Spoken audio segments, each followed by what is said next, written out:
6절. 우리 함께 한 목소리로 봉독하시도록 하겠습니다. 그들이 먹을 때 예수께서 떡을 가지사 축복하시고 떼어 제자들에게 주시며 이르시되 받으라, 이것은 내 몸이니라 하시고 또 잔을 가지사 감사기도 하시고 그들에게 주시니 다 이를 마시매 이르시되 이것은 많은 사람을 위하여 흘리는 나의 피 곧 언약의 피니라. 진실로 너희에게 이르노니 내가 포도나무에서 난 것을 하나님의 나라에서 새 것으로 마시는 날까지 다시 마시지 아니하리라 하시니라. 이에 그들이 찬미하고 감람산으로 가니라. 아멘. 할렐루야. 오늘도 하나님의 은혜와 축복이 우리 성도님들 모두에게 함께 하시기를 주의 이름으로 축원드립니다. 오늘은 종려주일, 예수님께서 마지막 십자가를 지기 위해서 예루살렘에 입성하신 날입니다. 그때에 예루살렘 주민들이 전부 나와가지고 양손에다가 이제 요새 같으면 꽃술을 들겠지만 그땐 그런 게 없어가지고 종려나무 가지를 흔들어가지고 호산나 다윗의 자손이여 하면서 그렇게 환영을 했습니다. 그래서 오늘을 종려주일 이렇게 부르는 것입니다. 사실 예수님의 이 예루살렘 입성은 개선 행렬이 아니라 죽으러 가는 호랑이 굴 속으로 들어가는 그런 일입니다. 예수님이 이 예루살렘에 들어가서 십자가에 달리실 것을 이미 아셨어요. 제자들에게도 예고를 하셨고, 그럼에도 불구하고 이 예루살렘으로 입성하시는 겁니다. 이 예루살렘에 입성할 때의 모습을 성경 사복음서에 각기 이렇게 기록합니다. 누가복음에서는 이미 감람산 내리막길에 가까이 오심에 제자의 온 무리가 자기들이 본 바 모든 능한 일로 인하여 기뻐하며 큰 소리로 하나님을 찬양하며 라고 했습니다. 또 마가복음에서는 11장 8절에 많은 사람들은 자기들의 겉옷을 또 다른 이들은 들에서 벤 나뭇가지를 길에 펴며 라고 했습니다. 자기의 겉옷을 벗어가지고 길에 펴니다. 또 나뭇가지를 펴가지고 지금 같으면 옷 벗어갖고 나뭇가지 이제 바닥에다 까는 게 아무 일도 아니겠지만 옛날에는 이 옷 한 벌이 얼마나 큰 재산인지 몰라요. 예수님이 십자가에 달리실 때 예수님이 입었던 옷을 서로 가지려고 사람들이 몰려들었습니다. 그 옷이 큰 재산이기 때문에 이 옷을 펴가지고 바닥에 깐다는 것은 얼마나 내가 이분을 왕으로 모시겠다라고 하는 그런 마음 자세의 발로입니다. 마태복음 21장 8절에서는 무리의 대다수는 그들의 겉옷을 길에 펴고 다른 이들은 나뭇가지를 베어 길에 펴고, 이렇게 복음서들마다 예수님이 예루살렘에 입성하는 모습을 이와 같이 묘사하고 있습니다. 아마 요즘 같으면은 여러분들 2002년도에 우리나라가 월드컵 4강에 올라갔을 때 얼마나 사람들이 즐거워했어요? 아마 우리나라 역사상 그렇게 온 국민이 자발적으로 승리에 도취하고 또 즐거워한 날이 또 있을까라는 생각이 듭니다. 여러 가지로 그냥 외세에 억눌리고 이런저런 거를 억눌리게 살아왔는데, 야, 우리가 세계 4강에 올랐다. 얼마나 우리가 환호하고 즐거워했어요? 아마 그런 마음으로, 그런 함성으로 예수님을 맞이했을 것입니다. 사람들이 그렇게 예수님을 환영하고 맞이한 것은 정치적으로, 경제적으로 억압 그리고 또 짓눌렸던 이 유대 사람들, 예루살렘 주민들이, 야, 이제 우리 이 고생 끝이다. 저분이 우리를 해방시켜 줄 거다. 우리를 이제 로마의 압제하에서 우리를 벗어나게 해주실 거고 우리를 배고픔에서 해결해 주실 분이다 라고 여겼기 때문에 이렇게 환영하고 이렇게 예수님을 왕으로서 모셨던 것입니다. 오늘 이와 같은 이제 일들이 예수님이 예루살렘에 입성하는 종려주일의 모습이요, 또 사람들이 기대치가 그렇게 최고로 올라간 그와 같은 때였습니다. 자, 그런데 이렇게 예루살렘 주민들이 예수님을 환영할수록 당시에 이제 유대를 다스리던 로마는 긴장을 했습니다. 왜냐하면 저들의 이제 그 기대치가 이제 어떻게든지 간에 마치 함성으로 이제 나오고 로마에 대항하는 거로 나오게 되면은 이제 이 로마가 이것을 이제 그냥 둘 리가 없습니다. 어떻게든지 간에 이것을 폭동에 대비하기 위해서 로마 군대가 이제 6월절을 맞이해서 예루살렘에 진주하고 준비를 하고 있습니다. 또 한 사람들의 무리가 있는데 그것은 당시에 대제사장이라든가 이러한 사람들입니다.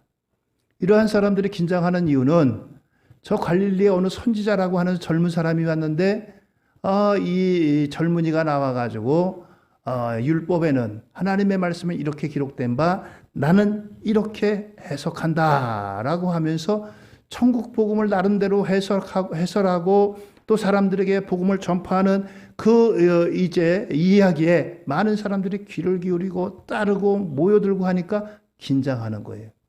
야, 저것들 다 우리들 말 안 듣고 예수 말 듣고 따라갈 것 아닌가? 그래서 그들은 한편으로 긴장하고 있는 것입니다. 그때에 예수님 당시의 대제사장 이름이 가야바라고 하는 사람입니다. 가야바가 요한복음 11장 49절로 50절에 이렇게 그들의 심경을 대변합니다. 그 중에 한 사람, 그 해의 대제사장인 가야바가 그들에게 말하되 너희가 아무것도 알지 못하는도다. 한 사람이 백성을 위하여 죽어서 온 민족이 망하지 않게 되는 것이 너에게 유익한 줄을 생각하지 아니하는도다 하였으니. 여러분들 이 말이 무슨 말입니까? 이미 이들은 예수님에 대해서 십자가에 죽일 것을 이미 준비하고 이미 마음속에 그들은 결의하고 있어요.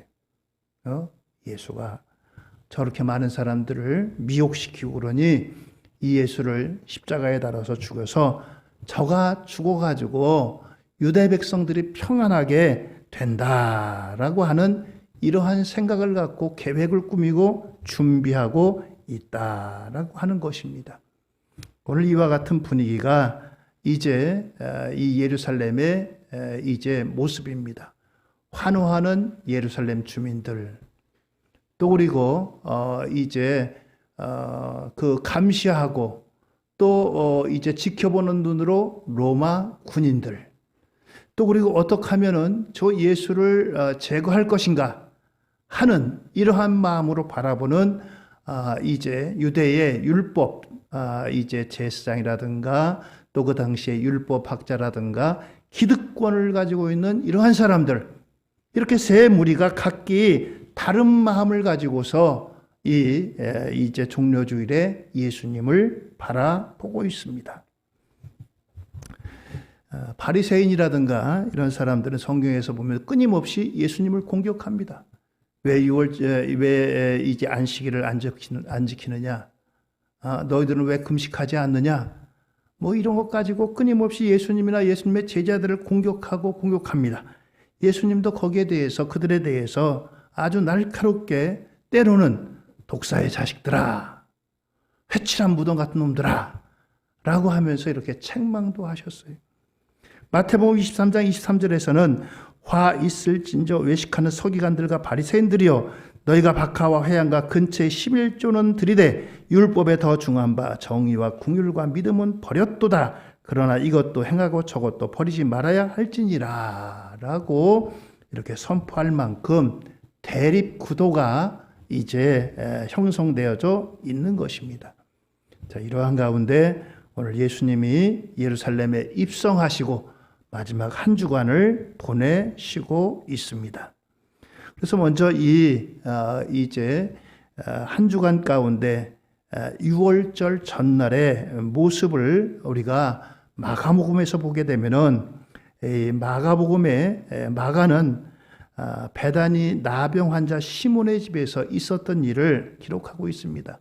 오늘 성경 본문들은 채택하지 않았지만 여러분들이 마가복음을 읽다 보면은 여기에 베다니에서 나병 환자 시몬의 집에 있었던 말씀들이 기록되어져 있습니다. 여기를 방문하셨는데 한 여인이 예수님에게 와서 나도 향유 한 옥합, 그러니까 도자기에 있는 것을 가지고 와서 예수님의 머리에 붓습니다. 이 향유가 얼마나 이제 큰 값어치가 있고 또 귀중한 것인지, 당시에 여인들이 결혼할 때 말하자면 혼수입니다. 혼수예요. 혼수를 가지고 가야지 혼수 없이 가면 어떻게 되겠어요? 그만큼 가치가 있는 겁니다. 이걸 몽땅 쏟아가지고 예수님에게 부었어요. 예수님에게 부었더니 제자들 가운데 어떤 사람들은 수군거리면서 저것을 팔아가지고 가난한 사람이나 돕지,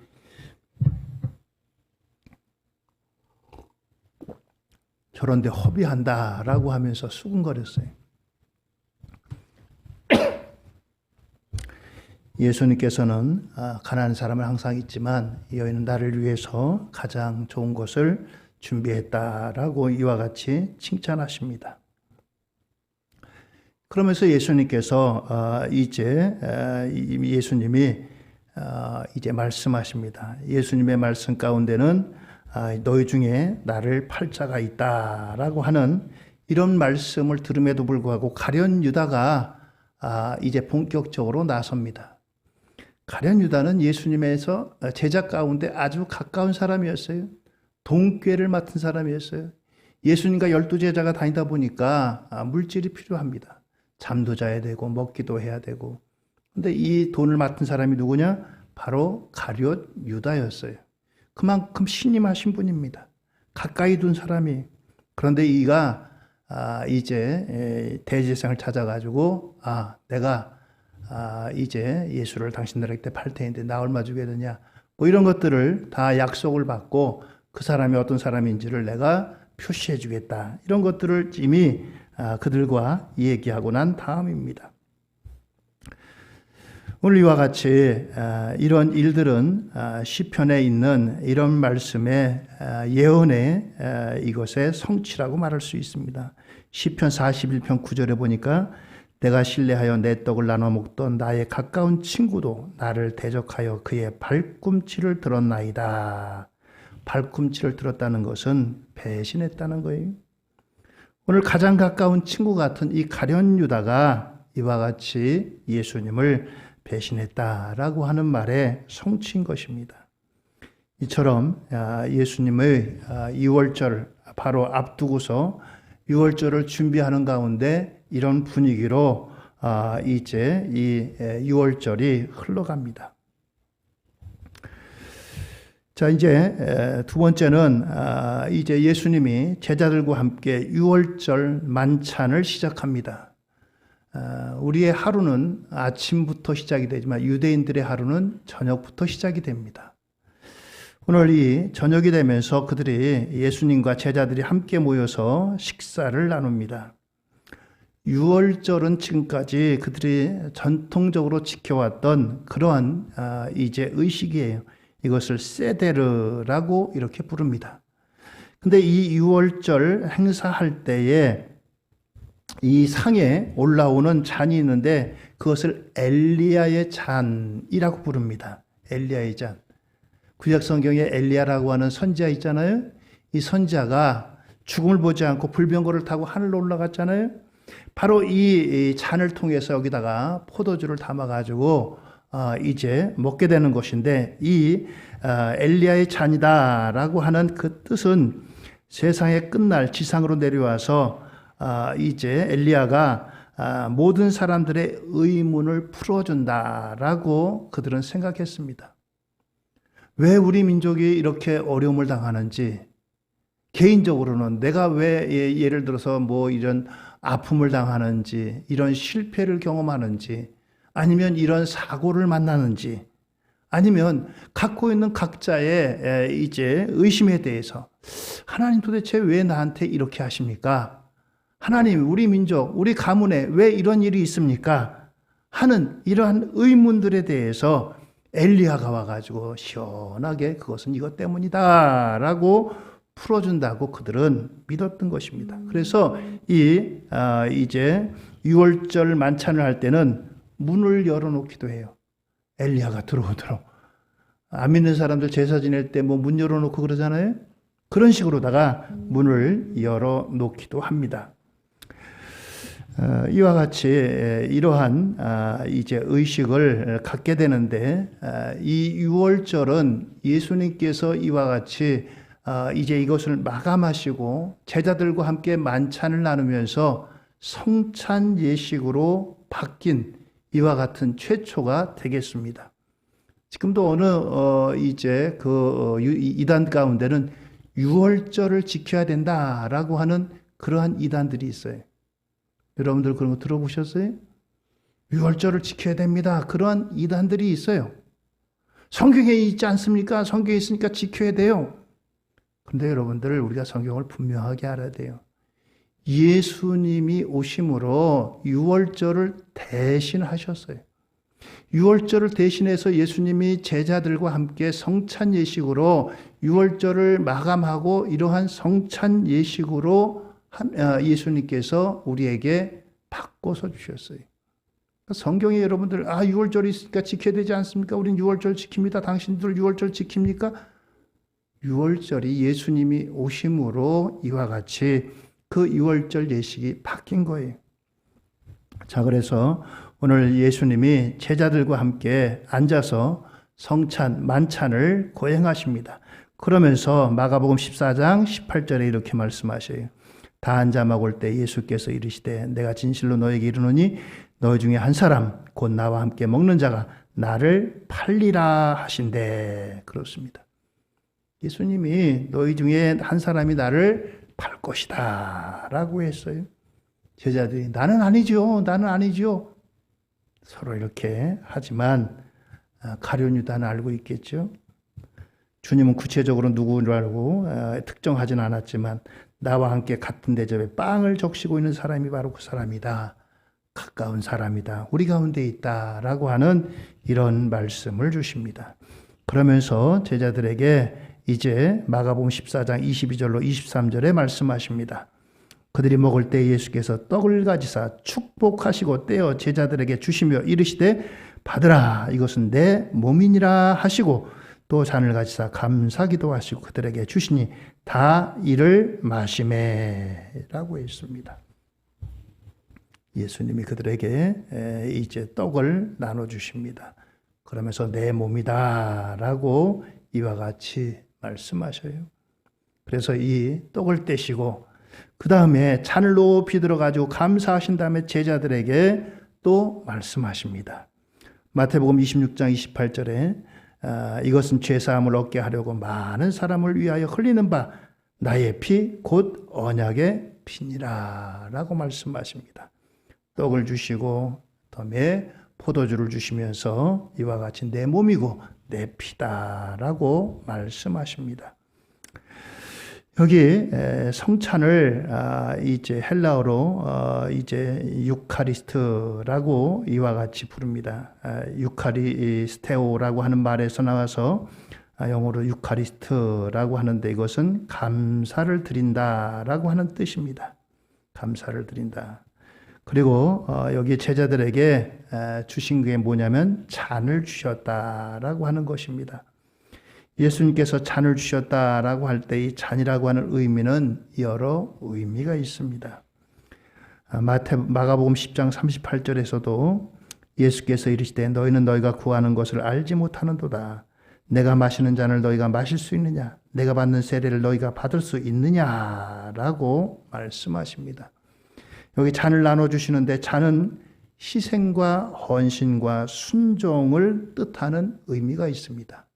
너희들이 이 잔을 받고 이 잔을 마실 때 여기에 희생, 헌신, 순종이라고 하는 이런 의미가 담겨져 있다라고 하는 것입니다.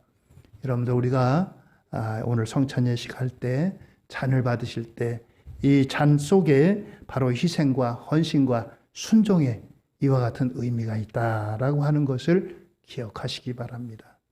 그래서 이와 같은 제자들에게 이 잔을 나누어 주시는 겁니다. 이탈리아의 소설가 중에 이냐치오 실로레라는 사람이 빵과 포도주라고 하는 이 책을 냈습니다. 한번 보여주세요. 이런 책입니다. 우리나라에도 번역이 됐는데 이 배경은 파시즘이라고 하는 독재 시대 가운데 이제 새로운 세상을 꿈꾸는 사람들의 이야기가 담겨져 있어요. 여기에 무리카라고 하는 젊은 사람이 나옵니다. 그 사람은 파시즘에 대항해 가지고 진실과 우애가 지배하는 그런 세상을 이야기했습니다. 그리고 건강한 노동이 존경받는 사회를 이루기 위해서 그는 힘껏 외칩니다. 그러나 파시즘이 결코 그를 놓아두지 않습니다.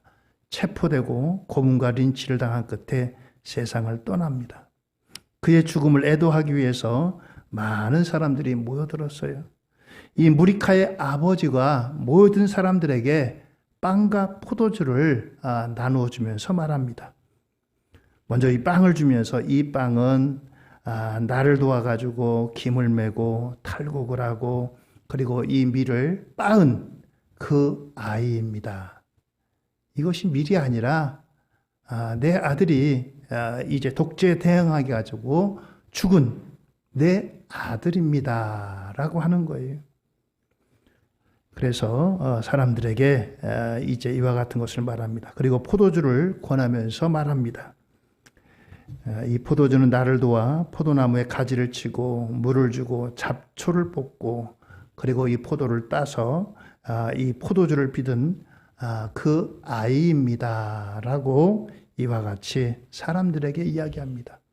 빵과 포도주가 자신의 아들이 자기를 도와가지고 농사를 지으면서 밀을 이제 수확하기 위해서 농사 짓는 그 나온 밀이고 또 그리고 자신을 도와가지고 이 포도를 이제 기르고 또 포도즙을 내가지고 포도를 빚은 이 포도다라고 이야기하는 겁니다. 예수님이 우리에게 이제 떡과 포도주를 주신 것은 바로 이 예수님의 몸이고 예수님 자신입니다. 오늘 이와 같이 이런 소설 속에 이 예수님의 이 만찬의 이 이야기를 가지고 이것을 책으로 냈어요. 그래서 많은 사람들에게 감명을 주고 자신의 아들의 죽음이 결코 헛되지 않고 바로 우리가 이 빵과 포도주를 나누면서 그 아들을 기억하고 기념하고 기리는 그와 같은 것으로 이제 사람들에게 말해주고 있습니다. 그렇습니다. 오늘 예수님이 이와 같이 우리에게 이 성찬을 주신 것은 예수님의 몸이고 예수님의 피다라고 말씀하고 있습니다. 마가복음 14장 25절에는 진실로 너에게 이르노니 내가 포도나무에서 난 것을 하나님 나라에서 새 것으로 마시는 날까지 다시 마시지 아니하리라 라고 말씀하십니다. 오늘 우리가 빵과 포도주를 먹고 마시면서 하나됨으로 우리를 부르셨고 우리가 주님을 함께 하나되고 나누는 그와 같은 예식에 참여할 것입니다. 마지막으로 오늘 이 말씀 속에는 어둠 속에서 부르는 노래가 이 주님의 만찬 가운데 있다라고 하는 것입니다. 주님과 함께 이제 찬양하는 그 찬양은 어떤 것이냐? 할렐 찬양이라고 하는 시편 113편부터 118편까지의 이러한 찬양이 담겨져 있습니다. 여기에 보면 시편 113편 5절로 7절입니다.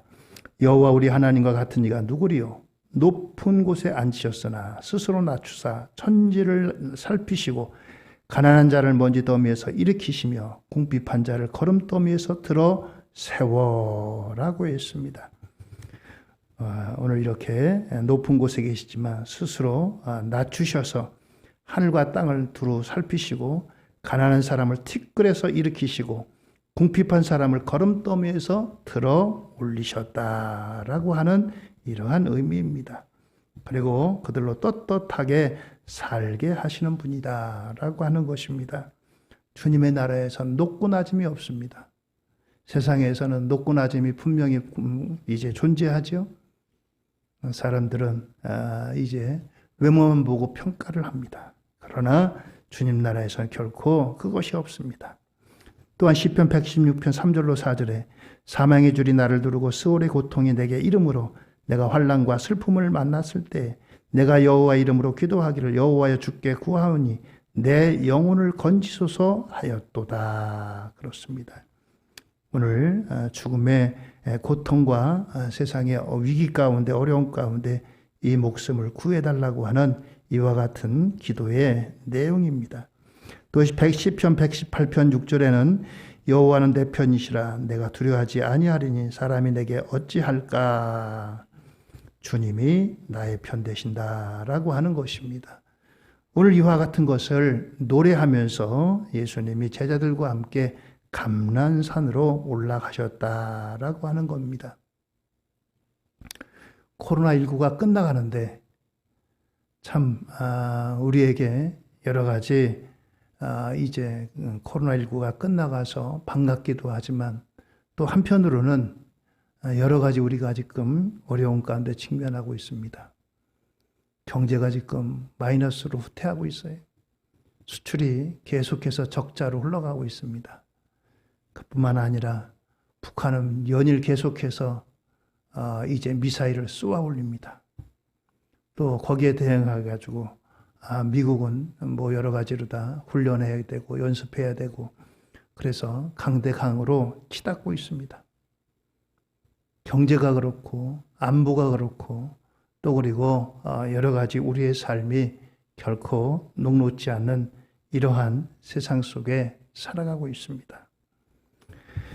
오늘 이런 세상 가운데 오늘 우리가 무엇보다도 오늘 주님께서 이 제자들과 함께 성찬을 거행하면서 이러한 나라가 하나님 나라다라고 말씀하고 있습니다. 오늘 우리가 분명히 이 땅에서 발을 딛고 살고 있는 우리 현실을 부인할 수 없습니다. 그러나 우리가 봐야 될 것은 주님 저 하늘나라라고 하는 사실입니다. 하늘나라의 소망을 두고 그 땅을 향해서 또 그 나라를 향해서 저와 여러분들이 오늘 주님께서 이 성찬으로 우리에게 이제 몸과 또고를 피를 우리에게 다 주시는 이와 같은 주님의 사랑을 덧입어서 저와 여러분들 우리 모두가 다 이 땅에서 주님께서 원하시는 주의 나라를 이루시는 하나님의 귀한 일꾼들 되기를 예수님의 이름으로 축원드립니다. 할렐루야. 기도하시겠습니다.